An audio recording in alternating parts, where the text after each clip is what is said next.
I'm John Batchelor. Mary Kissel, the editorial board of the Wall Street Journal and the host of Opinion Journal at WSJ.com is here. There's a mayoralty race in New York right now that is unpredictable. A week ago, 2 weeks ago, we were dealing with the odd twist that Anthony Weiner, a disgraced and resigned member of Congress, was leading in the polls. This is Democratic primary polls. The Democratic primaries in September. That will dominate the election no matter who the winner is, because this is a Democratic city. It's a one-party city. The Republicans can win, but it's unusual. And at this juncture, it does not look like a year for the Republican candidate to win through, because the Democrats have a deep bench. Mr. Weiner, can we say politely, Mary, that he's no longer a leading figure in the Democratic Party? He's a creep, John. Yeah, he's a creep. Okay, fine. So we're going to go to what's up next. Ed Hayes, my attorney at law, who's a good Democrat and watches New York politics very carefully and has an understanding of the intricacies of the Democratic Party, both the reform and the machine. Ed, a very good evening to you. Suddenly in the polls, a name that was well back and not mentioned, Bill Thompson Jr., William Coleridge Thompson Jr., born 1953, comes out of Brooklyn, born in Bed-Stuy. He's the son of a former Brooklyn Democratic leader. This is the machine out of Brooklyn. He is the New York controller. He ran unsuccessfully for mayor in 2009. He's leading in the polls. Who does he make happy, Eddie? Why suddenly do they go to a man who had received no attention? Well, he's African-American. That's one group. Secondly, he's a Brooklyn organization candidate. That's the second reason. Thirdly, if you're a Brooklyn organization candidate, that means the organizations in the other boroughs have to have at least some regard for you. And the other thing is he's a very decent guy. He's not a weirdo. His father's a very decent guy. Eddie, I had dinner with him. He's a decent guy. Great. We accept that. Comptroller of New York from 2002 to 2009. His campaign website says, and brags, that he oversaw the city's $100 billion pension fund.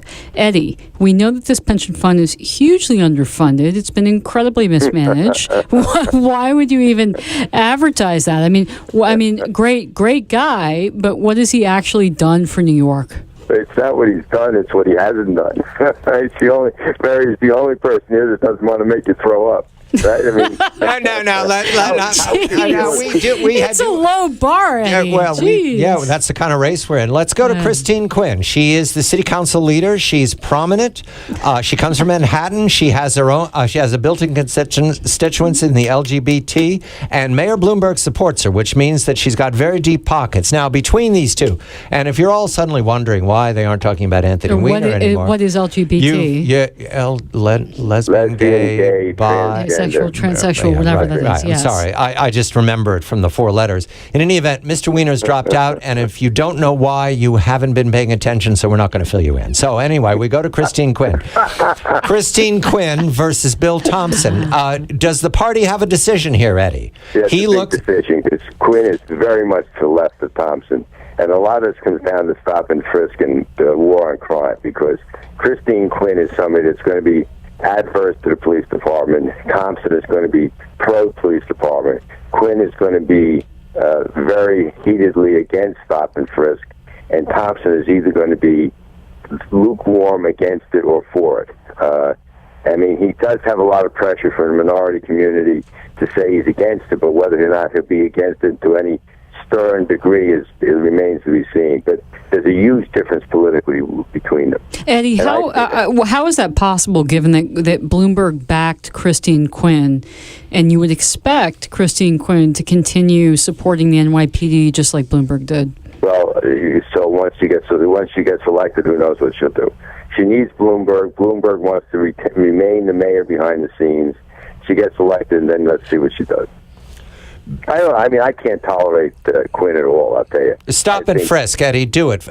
Do a definition for it. What does it mean in New York? Stop and frisk basically means that if you're suspicious that somebody is committing a crime, carrying a weapon, you stop them and you frisk them. Eddie. Now, it's almost always done in minority neighborhoods for young people, so it's very much resented. On the other hand, the crime rate is at an all-time low. So what would you rather have, an annoyance or a dead person? And Raymond Kelly, the police commissioner for these many years of the Bloomberg administration, has been defending, I believe in your pages, Mary, he wrote of the stop and frisk policy being responsible for the low crime rate. And low crime rate is chiefly a benefit for minority communities because that's where the crime When I was in homicide, which was many years ago, I was in homicide at the height of the criminal periods of the 70s and the 80s. And it's all poor people getting killed. I mean, it's all poor black and Hispanics getting killed. So anything that protects them, I'm all in favor of. I mean, Eddie, isn't that the irony here? I mean, at that time in the 90s, when you were in the DA's office, the police were accused of being racist because they weren't in the minority communities. Now they are in the minority communities and protecting them, and they're getting accused of the same things. Well, you have to remember something. The police department, that biggest new group coming into the police department, are Hispanics. Many of them are street guys themselves. They're not inclined to take any grief off anybody. They don't particularly feel that they have to be particularly respectful to other Hispanics or African Americans because they're a minority themselves. And they don't want crime that's going to affect their grandmothers or their sisters or their cousins in the neighborhoods where they live. So a lot of these guys, when they get out of a car, they're going to stop being frisky. Because the people that are most at risk are people that are related to them.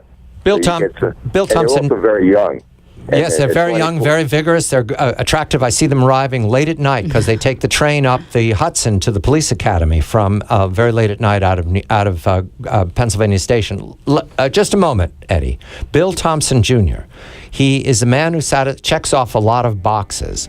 He has no particular high profile. Is that a good thing after Mayor Bloomberg? Yeah, we just have 30 seconds. He didn't do anything wrong. He didn't do anything wrong. He can attack his record as a controller. But let's face it, his defense is, well, I was stuck with what we had. He didn't do anything terrible while I was there. Nobody got indicted. He didn't fix it, Eddie. He didn't fix it. Mary, this is New York. Bill Thompson Jr. What do you want from the Democratic Party? No. Mary, I've been here long enough to have a very low bar for New York governance. And Ed Hayes, my consigliere, the attorney at law here in New York, a good Democrat, Mary Kissel of the Wall Street Journal, and the host of Opinion Journal at WSJ.com each day, Bill Thompson Jr., born July 1953. Happy birthday, Mr. Mayor, almost. I'm John Batchelor. This is The John Batchelor Show.